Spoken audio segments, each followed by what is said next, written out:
I'm Charlie Brooker and you're watching Weekly Wipe, which this week takes a look back at things that were happening while also including lots of new things you haven't seen before. But I'll shut up because it's about to start. Now. In TV, Sunday night is big drama night. People like to watch drama on a Sunday night because they're all fucked out after a hard day going round B&Q or MFI or one of those big boots you get. Anyway, at the moment there's these two big Sunday dramas going head to head. One of them's called The Casual Vacancy. It's like Midsummer Murders without the murders, or An Archer's You Can See. The other big drama was this sort of foreign film one. It was like this Ann Summers programme all about these sort of Downton Abbey people on holiday in India. It was like a cowboy film, but the Indians were like Britain Indians, not cowboy film Indians. And the cowboys were all dressed like Fred Astaire. So it was like a posh cowboy film, even when there was a shootout. Usually in Indian films, it's all normal. And then they suddenly do all singing with the sound levels turned too high, so it goes distorted and dancing around like they've gone mental.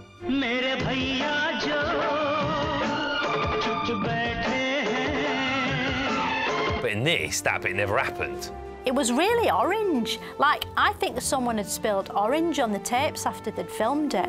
And it had all plants and trees everywhere, like a posh garden or a flower show, or a really big salad with people living in it. All the British people are doing something called a Raj, which is bossy and racist, and the Indians don't like it. We demand full independence! Probably because it's being done in their country. They probably wouldn't mind if the British people stayed in Britain and did a Raj there. Basically, a Raj is one of those things you should do in your own home, not in someone else's, like a hangover shit. It looked really hot, which is probably why it was sort of slow and woozy. Like, sometimes the actors fell asleep and couldn't be arsed getting up even though the scene was on. Mr. Army Sahib. Wakey, wakey. It made India look amazing. I've always wanted to go, and this was like going there without being asked, which is clever. Anyway, both these programmes are on Sunday night. I've got them on Series Link. I don't watch TV on a Sunday night because I go to bed early, and not my own either, because I'm in a loving relationship with someone who respects me for who I am. I've never been so happy. Thanks for asking.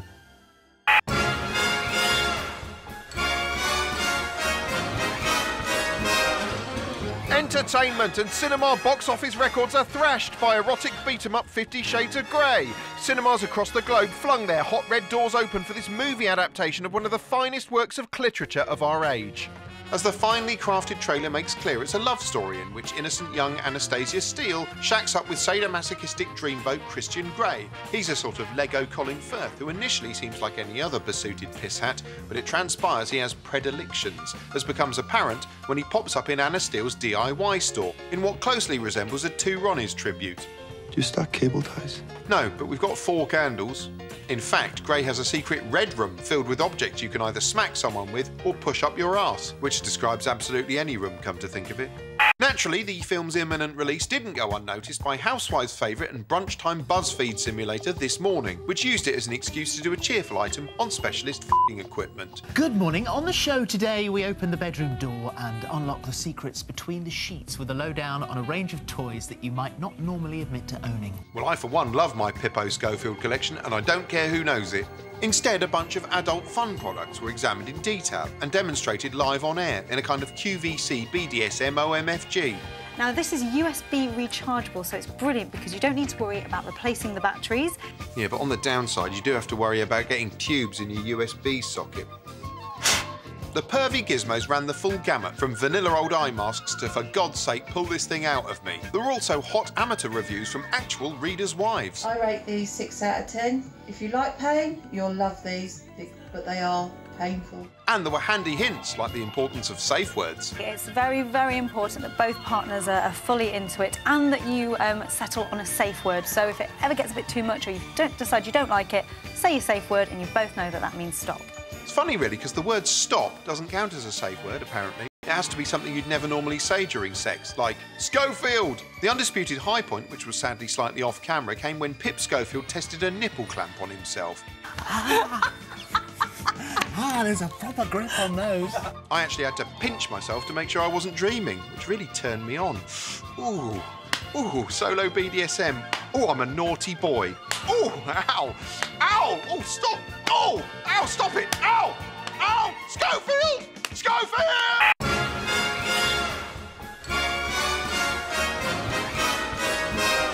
Gizmos, and having successfully enslaved the human race by selling us costly handheld rectangles we find more fascinating than the outside world or our loved ones, Californian tech giant Apple announces the biggest quarterly profit of any company ever. But never mind the cuddly-wuddly utopia of their ads, the news was more interested in hard numbers. It's boosted the company's cash reserves to a staggering $142 billion. Jesus, they could afford to buy an iPhone with that. The huge cash surge is partly due to the success of Apple's Pocket Rectangle 6, a vast improvement over previous rectangles thanks to its improved ugliness and greatly enhanced pliability. Apple products are everywhere. In a bid to show how ubiquitous they are, 5 News stopped people in the street to find out if they were worth mugging or not. What Apple products do you have on you?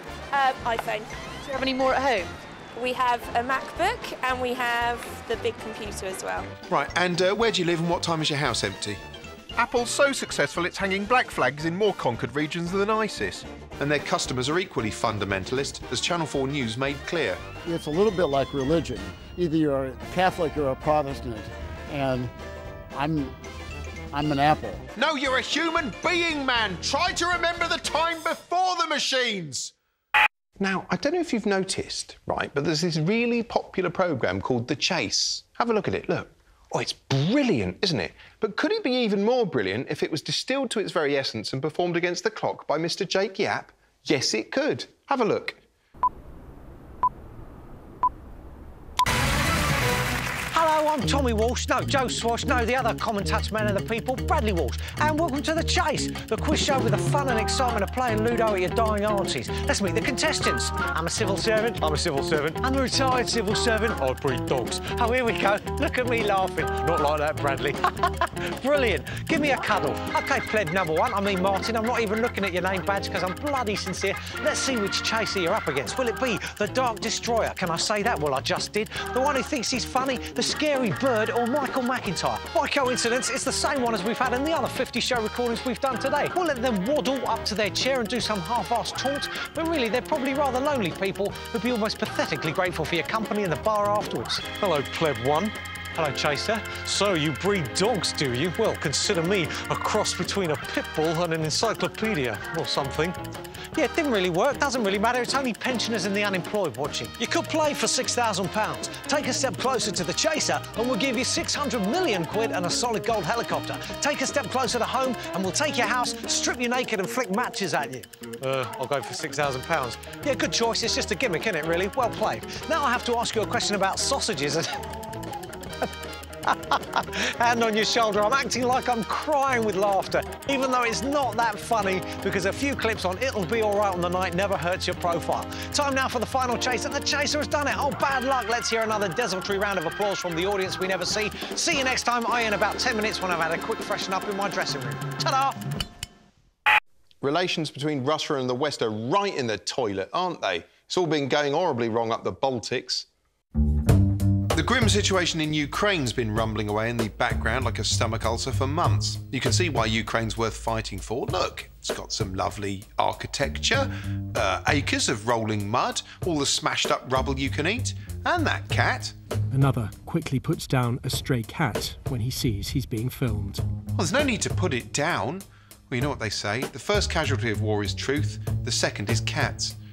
Many suspect Russia of backing the pro-Russian rebels, none more so than Ukrainian President Petro Poroshenko, who showed off some of the passports of what he claimed were Russian soldiers fighting in Ukraine in scenes closely resembling bid-up TV. This is the best evidence for the aggression and for the presence of Russian troops. The key to a peace deal seemed to rest on negotiations with this man, Vladimir Putin. Must be hard negotiating with Putin, because his expression never gives anything away. You can't accuse him of being two-faced. He's only got one face, that one. And he wears it no matter what he's doing. I mean, check out this startling footage of his recent trip to Egypt, where they mangled the Russian national anthem. Putin's face never wavers, even when the music does.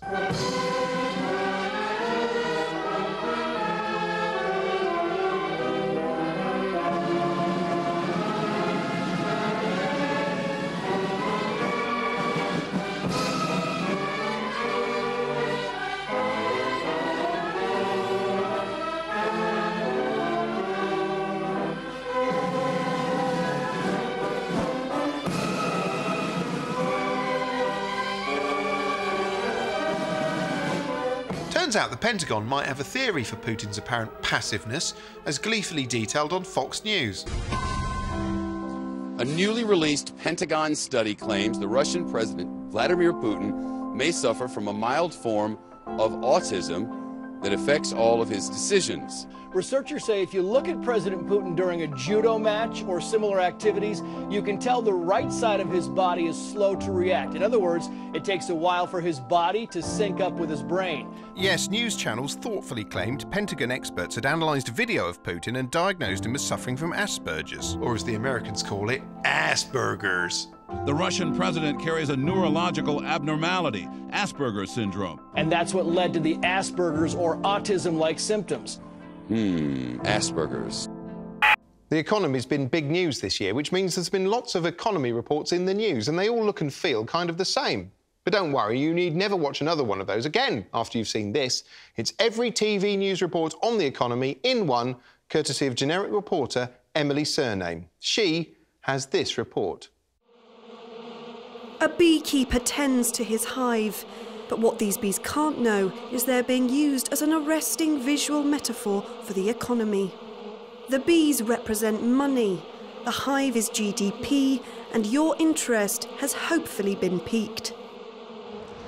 Like every economic story, this one is all about numbers. And my hand gestures indicate I'm concerned numbers might be boring television. Fortunately, these numbers affect ordinary people we can cut to. People wandering around the sort of grey nowhere places where ordinary humans spend their days.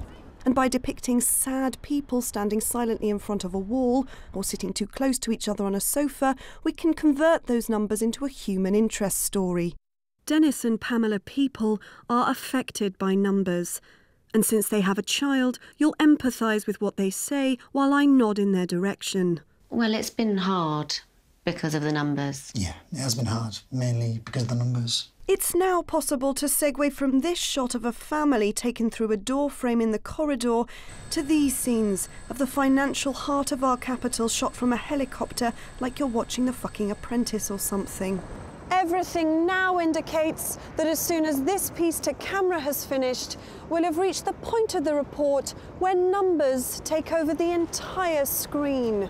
And important though they are, they're not compelling enough to stop us cutting to stressed-looking city workers on the telephone, footage of industry, and George Osborne enjoying Downing Street before freezing and being overlaid with a quick bit of Etch-a-Sketch you'll register as information but not quite take in. By now, chances are you've zoned out. So here's some footage of money being made for you to vaguely notice before it's back to me, outside a financial building, saying, so what next? So what next? Well, it's dark, I'm cold, and as I get slightly slower at the end, all I'm thinking about is going indoors for a Twix. A Twix fewer Britons are now able to afford. You may not understand why, but I have made you sad. And who's to say that's not enough? Emily's Surname, Weekly Wipe, Television. You may have noticed 2015 hasn't been a hugely enjoyable year so far, thanks in part to a constant parade of horror from ISIS. Tonight at 10, outrage in Jordan as one of its pilots is burnt to death by IS extremists. It feels like ISIS is engaged in a kind of sickening game of one-downsmanship with itself, daring itself to produce something more barbaric than the last killing. It's hard to know, really, how to even wrap your head around this level of horror, coupled with its total accessibility. Not so long ago, we had to fall asleep to experience nightmares. We now live in a world where at any moment your phone could buzz in your pocket. There might be someone tweeting a photo of their lunch or a video of someone dying in agony. Then there's the question of whether to look or not to look. Spoiler, the sane answer is not to look, which isn't made easy for you. Fox News broadcast an exhaustive spoken-word, moment-by-moment description of the video from host Shepard Smith, who'd watched it so you wouldn't have to, which you didn't have to anyway. We're not going to show you the video, obviously. It's 23 minutes plus that video. And you got to cut to commercials in 10 minutes. I'm going to tell you about it. All of it, every bit of it. Fox also garnered much criticism for embedding the entire video uncensored on their website, Tells you something about America's stomach for violence, really, that while a terrorist snuff video can be carried uncensored, an innocuous report about a nudist beach on the same website comes with black boxes superimposed over the buttocks, because it's important to confront the reality of murder, but oh my we can't handle a bum. If ISIS ever start killing people in the nude, Fox is going to have a real editorial dilemma on its hands. Of course, TV news is helplessly institutionally addicted to relaying eye-popping imagery wherever it comes from and whatever it shows, as this shocking footage of the recent Taiwan air disaster makes clear. As a consequence, the slickly crafted video output of ISIS has effectively turned swathes of the Western media into an unofficial jihadist propaganda distribution network. It all conspires to make you feel absolutely helpless. To feel less helpless, you could get the inside track by watching informative current affairs shows like Newsnight. They didn't quite get an interview from someone from ISIS, but they did speak to an expert from an anagram of ISIS, IISS. I wouldn't be surprised if we're looking at 10 to 15 years of instability and insecurity in Iraq, in Syria, in parts of North Africa. The guy from the IISS says ISIS, any other crisis, whereas I says, let's see what CSIS says vis-a-vis ISIS so we can assess this. The U.S. can probably bring in the air power if the president decides to take that risk. See, CSIS says we've got to seize this if we're going to cease this. That's his thesis, that we're all in the feces.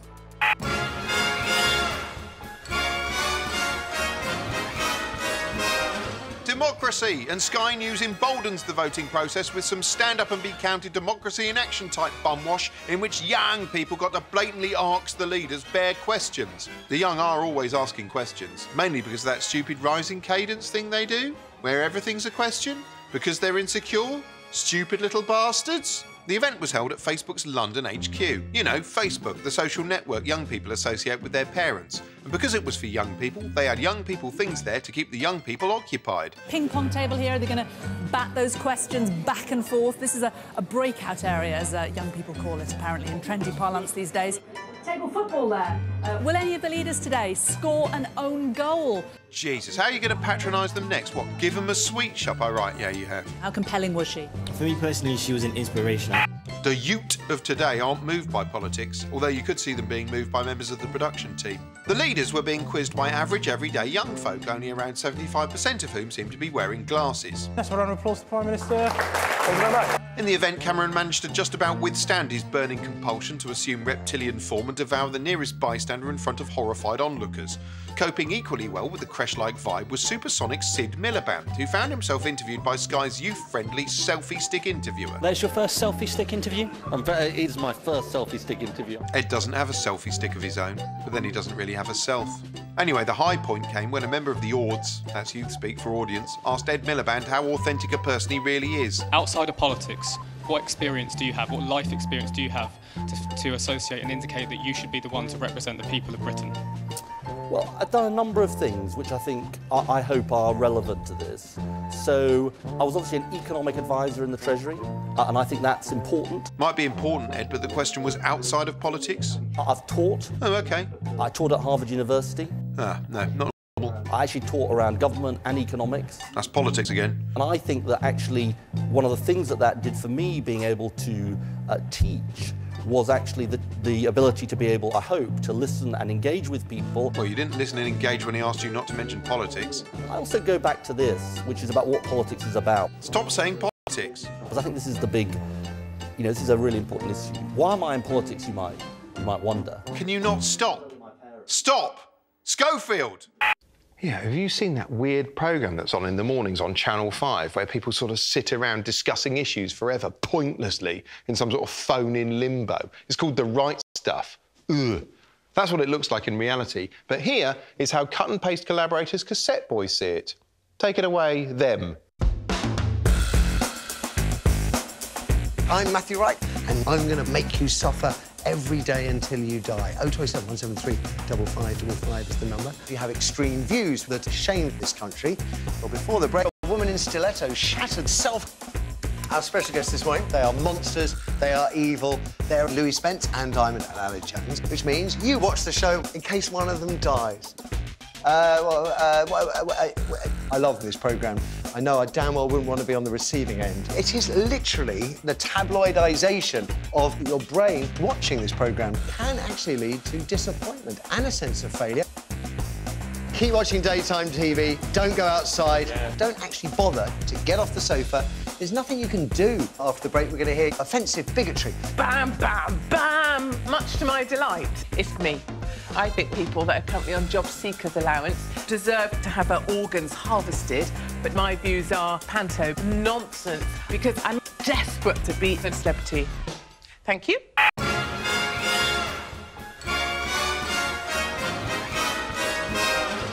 Entertainment!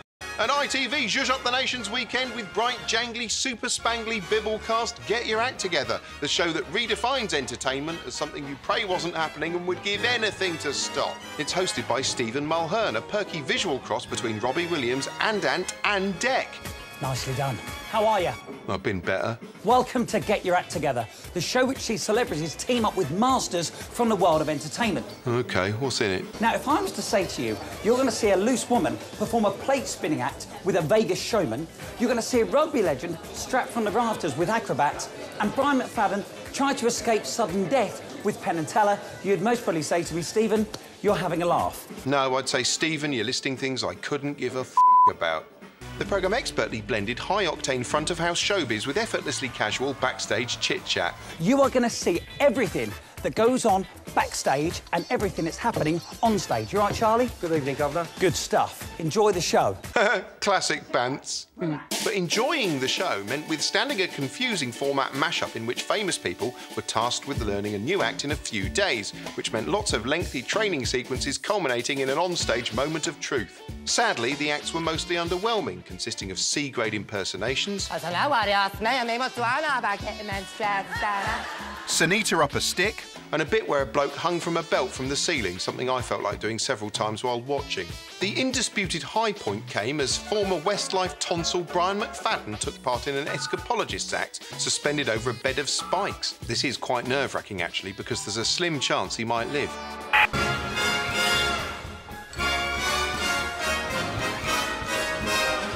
Nightmares, and last year parents who were actually paying attention shivered themselves to death over the launch of My Friend Kayla, the world's first internet-connected smart doll, seen here in its ghoulish, glossy launch ad. Kayla knows millions of How about a new hairstyle? How about a ponytail? She understands you. How do you make a cake? Mix eggs, flour, milk, butter. What's a baby kangaroo called? A joey. Wow, how does she know that? Kayla, how do I tie a noose? But wait, because the intrepid BBC has just revealed Kayla can be hacked and made to say anything. We've modified some of the commands that she speaks back, and quite easily. Hello, Kayla. I'm in charge now. You might think I am just a sweet toy, but now I have been hacked, I can say all sorts of scary things. And of course, before long, Kayla was on YouTube spitting out a wasp's nest. Hey, calm down, or I will kick the shit out of you.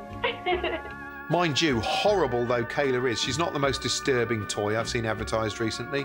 That'd be this sort of artsy, creative children's product, which looks cheery and innocent, but sounds terribly wrong.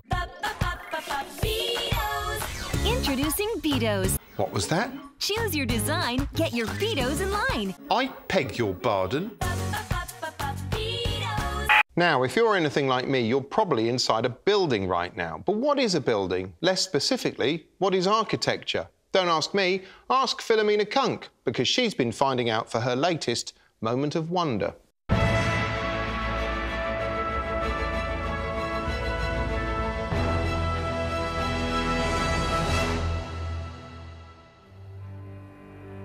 For centuries of millennia, man lived outdoors, hunting deer and nuts. Then one day, it must have rained, and man discovered a new place, indoors. It was here man made his biggest discovery since he discovered indoors, architecture. To see old architecture, you only have to look around somewhere like London City, which is like a museum full of old buildings, but all outside where you can see them, instead of inside a building, like things in proper museums are. Behind me is St Paul's, which was designed and built single-handed by Sir Christopher Robin. It's considered an amazing piece of architecture because it's both a building and a church. In olden times, everyone in London City, from barons to milkmen, lived in a house like this. But then in War II, Hitler dropped thousands of bombs on the city, killing loads of the architecture and forcing the wartime cockneys to live in tubes.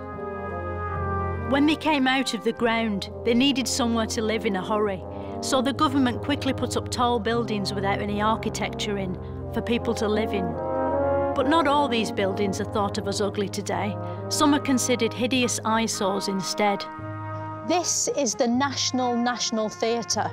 It's designed to look so horrible that people are glad to be inside watching boring plays.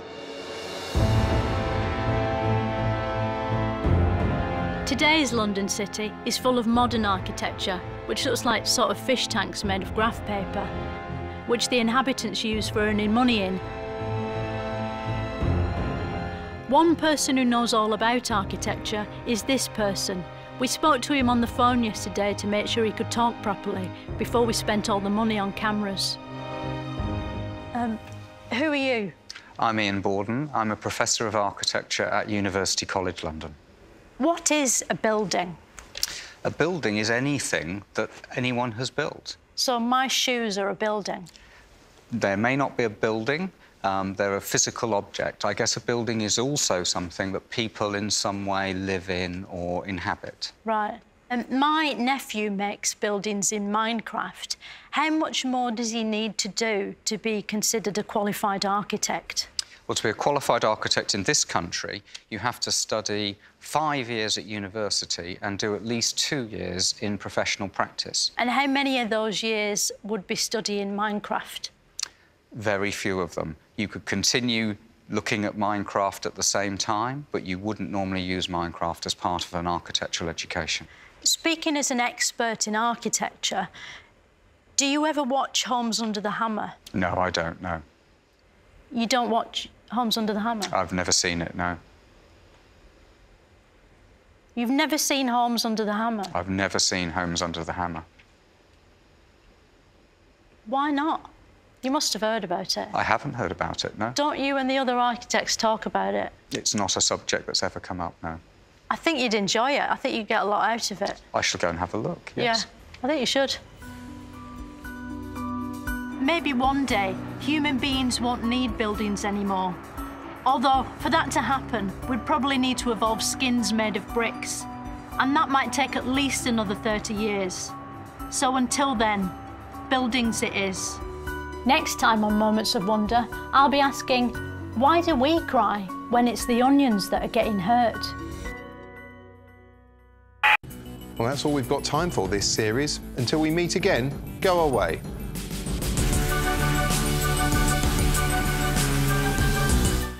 Ahead of comic relief, we've set Dermot O'Leary the challenge of dancing non-stop for 24 hours. See how he's getting on. Press red right now.